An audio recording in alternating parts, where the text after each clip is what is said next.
Hi, I'm Ben. I'm from Snow Burial. We're going to walk through my live rig and guitars, pedals, amps, all that. We're going to start off with my guitar. So this is an electrical guitar company, Baritone. It's a Scott Kelly custom model. And then this was actually customized a little bit by whoever ordered it. I got it secondhand. So it's a 30-inch scale, which is basically a bass. Aluminum neck, acrylic body. It is like wearing a bowling ball. It is super heavy, but it sounds fantastic. What I love about the EGCs is that like this pick guard is powder coated aluminum all the way through the back, and the neck goes all the way through. So all of the electronics and hardware is mounted directly to the neck. So it's super resonant and cool. 2 humbuckers, bridge, middle, volume, tone, very simple. I pretty much only play the bridge pickup. Everything else sounds great. The neck's actually hollow, which is cool, and has its own, like, I don't know if you can hear that, but has its own resonance. I've had this now for 5 years and change, and as soon as I got it, the sound in the band completely changed. It's basically like very inspirational. I'd been playing like Ibanez 8 strings before. I really like the extended range, but it's all very EMG tight metal kind of sounds, which I wasn't that into, and this has a much nicer sound for me.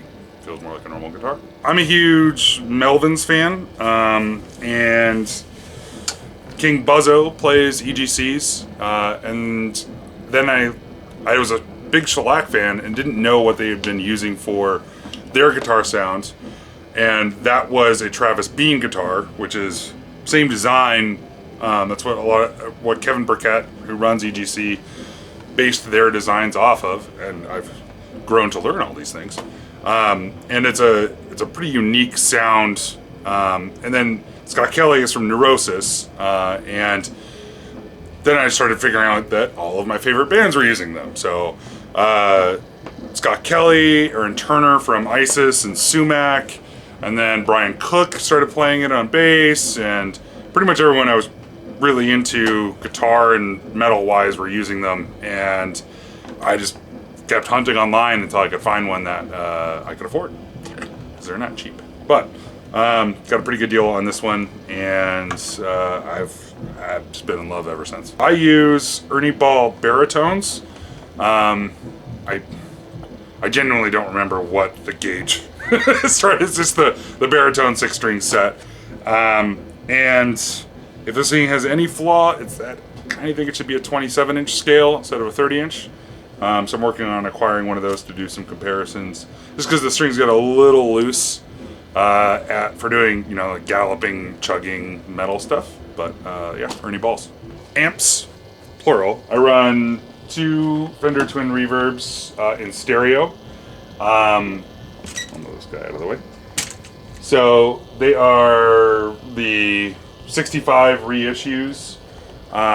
So the blackface, there's thousands of them, right? They're ubiquitous, available everywhere.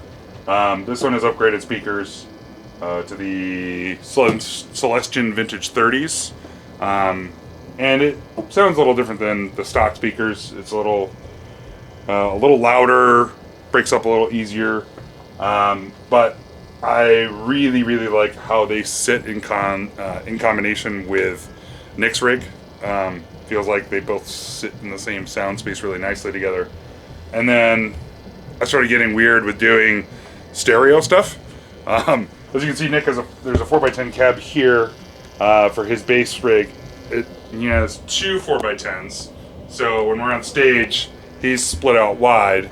And I thought that sounds like a smart idea.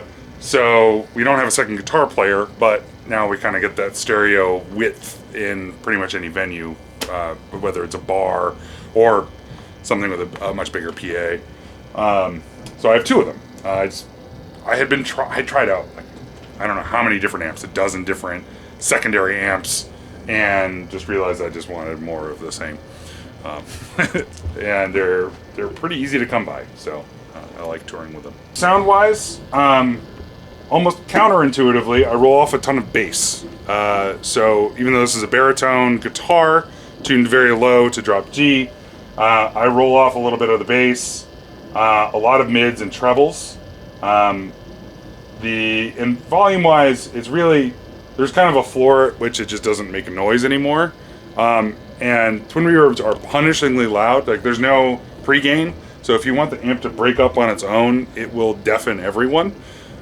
So it's sitting right at the just sort of crystal clear, clean sound volume on both sides.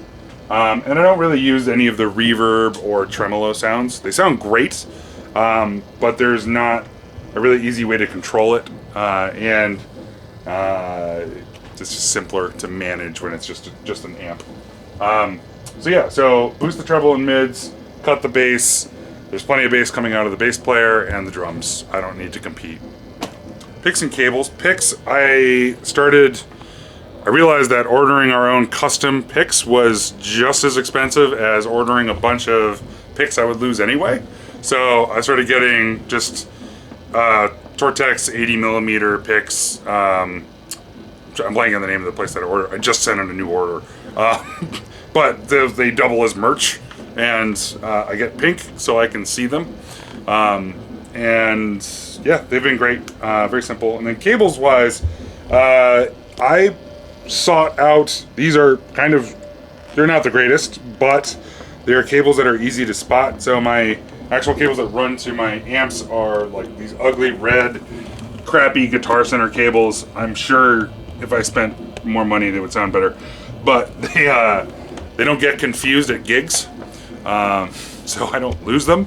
I've had a problem with that before, and especially with like any kind of complicated wiring setup, just having something that's like red goes here and blue goes there, right? Keep it very simple.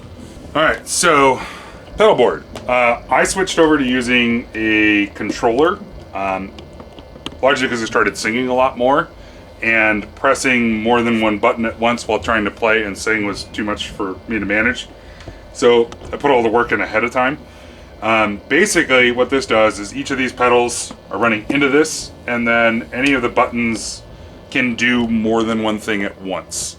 So the very basic signal chain, I run into a Bogner Harlow compressor that's just doing a very light compression. I do some tapping and it helps clean that up and just sort of cleans up the sound a little bit. Not particularly aggressive. And then, so everything runs in and out of this. So if anything fails, I can just bypass it and it works. But guitar, typically, this is almost always on. And then my main gain stage is the Chase Plus Brothers. And one of the reasons why I've stuck with this is that I can control it via MIDI. So this speaks MIDI out to this pedal, and you can save a bunch of different settings in it. So part by part or song by song, I can recall those with just a press of one of these buttons and not have to turn any knobs between songs or anything like that, or even between parts. I pretty much only use its boost and drive sections. This is a very complicated pedal, but I keep it pretty simple. It has fuzz circuits. It has all kinds of ways you can stack the individual circuits. I don't quite go into that level of detail with it. So it's either a clean boost or a distortion, and then that'll run into my other main distortion, which is a Fuzzrocious Demon, simply modeled after the full tone OCDs, but Ryan from Fuzzrocious has done a couple tweaks. It has a boost gate mod, and the gate breaks up in a really kind of broken, glitchy way, which I really, really like. And Ryan is just one of the best humans I've run into. Makes awesome pedals, super great to work with. Actually, I have a second one, just in case, as a backup. And then that gets typically used in combination with the Brothers to make sort of a fuzz sound that's not really a fuzz. And that's really all the gain I need. So after that are various modulation right? So womb tone from Chase Bliss. Again, there's a lot of Chase Bliss here, largely because they're small. This is a very compact pedal board with a lot of capability, and the analog phaser sound on this is just the best sounding phaser I've ever heard. The warp vinyl I usually use for tremolo or some chorus as well. Again, I can recall those out of the MIDI functions, out of the Boss, which is really helpful.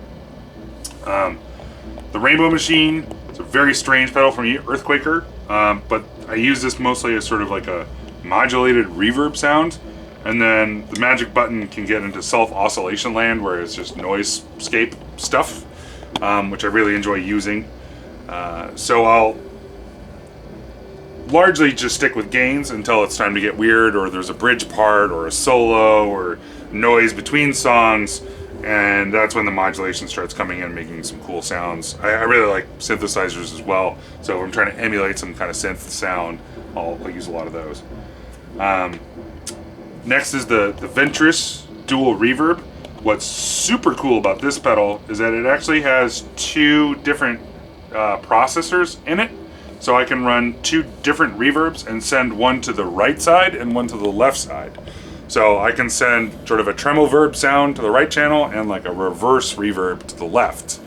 So I can, again, mimic like we have two guitar players and get a cool stereo picture with just me playing and just one pedal. And again, because of all the MIDI control, I don't have to futz with knobs or anything mid-set or make sure I'm on the right preset. This has it all programmed into it, so I can just call that up. So this has been a really, really cool pedal. I'm super impressed with it. And Source Audio has been super cool to work with on that. Like anytime I've had a question or troubleshooting anything, they've been super quick to respond. And then last in the chain is the Strymon Timeline. It has a ton of really nice, just quality sounding delays, and it also runs as a looper pedal, so it kind of has to be last in the chain for what I do. So I can loop a part with it and then write or play other parts on top of it. It's kind of what I have last in the chain, and that's what's sending out to left and right. The other really handy thing about this controller is that it just has a tuner out. So my tuning pedal is just always on. I can always tell if I'm in tune or not. I don't have to, it's not really even in the signal chain. So if it breaks, nothing happens. So yeah, so this is the brains of everything. Just a real quick sort of demonstration. So here it's showing which loops are on, and right now I just have it muted. So for this song, part one is like the beginning of the song, and then I can switch to, and you see it's turned on like five pedals all at once and recalled all these settings. If you're really eagle-eyed, you can see the LEDs on these switching because it's sending a MIDI signal out whenever I press this button to go change several pedals all at once. And I can just go back to distortion. And so I've got different parts lined up for the different buttons. So as I change from verse to chorus, back to verse, I get my sounds, and then a specific bridge sound. And you can hear some of the hissing changing underneath it. Yeah. Gate. And then, for the very end of the song.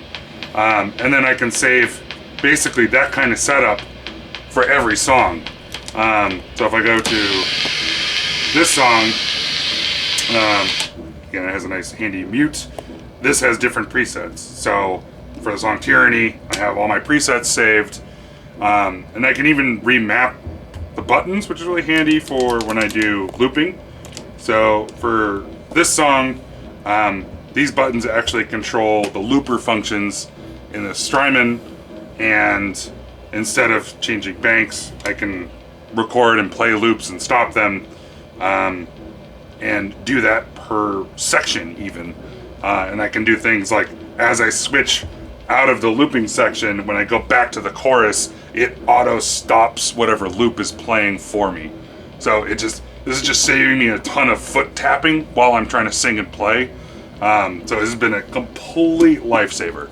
I also like that it's made by Boss, and it's a giant corporation, so it's not some, like, I love individual people making really cool, weirdo stuff, and who are easily accessible, but Boss has a scale of replaceable parts that, you know, a family out of New Jersey just doesn't have.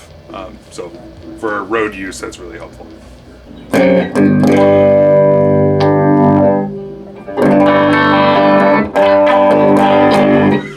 All right, so some of the main sounds. I have it tuned to drop G. And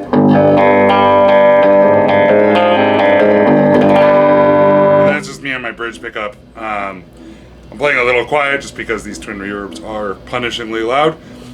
So this is running into the compressor. This is running into the compressor. It's not doing a ton right now just because the volume's pretty backed off. But that's always on. Next I'll have the Brothers. Oh, sorry, that's the Demon. See, it's a problem with programming everything. You forget some of what's what. So that's the Demon. Again, it's jumping up pretty significantly in volume.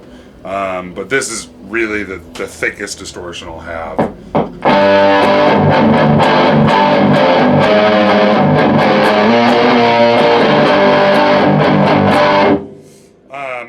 And then the Brothers will often just have a sort of a boost.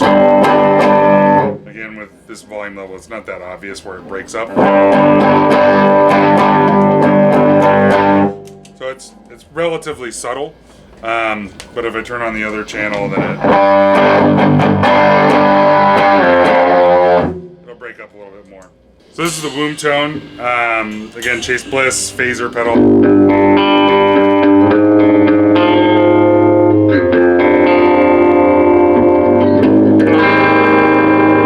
So it's got a very slow phase, very buttery, not over the top, not sort of jet engine-y sound.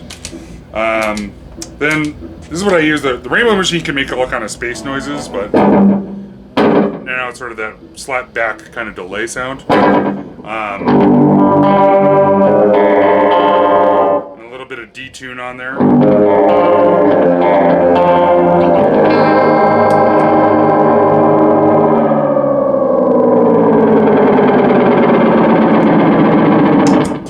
So that's the magic function on it, was where it goes into self-oscillation and kind of chews itself up like that, which I really like. And then this is the warped vinyl. Sorry, that's the warped vinyl. I'm using that as a tremolo, which has a little detune in it as well.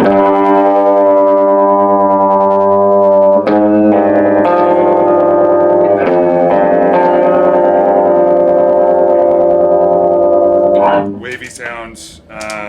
And for the reverbs, this guy is, yeah. So the reverbs, it can do, again, 2 different channels. I'm only on 1 channel on right now, but it's got a whole sort of spring reverb sound built into it, which is those little wiccos. And then last in the chain, again, is the timeline.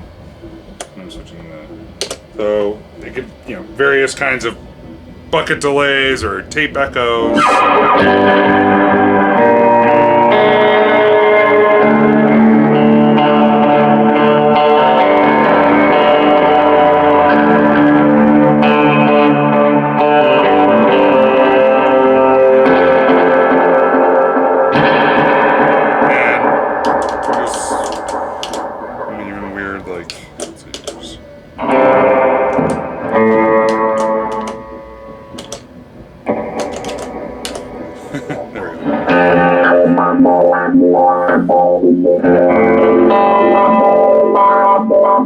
It gets nicely weird. So yeah, that's just recombining a lot of it. The main bass, most of the time, it's going to be the Brothers going those.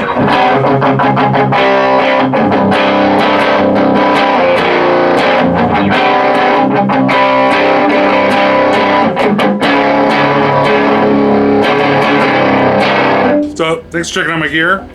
You can find us, Snow Burial, on basically everything. So Bandcamp, Twitter, Instagram. Our album Ostrava is out September 20th on Prostatic Records, and we'll be out on tour hitting up the East Coast in October. Going all the way from Canada through New York and down to North Carolina and back up to Chicago.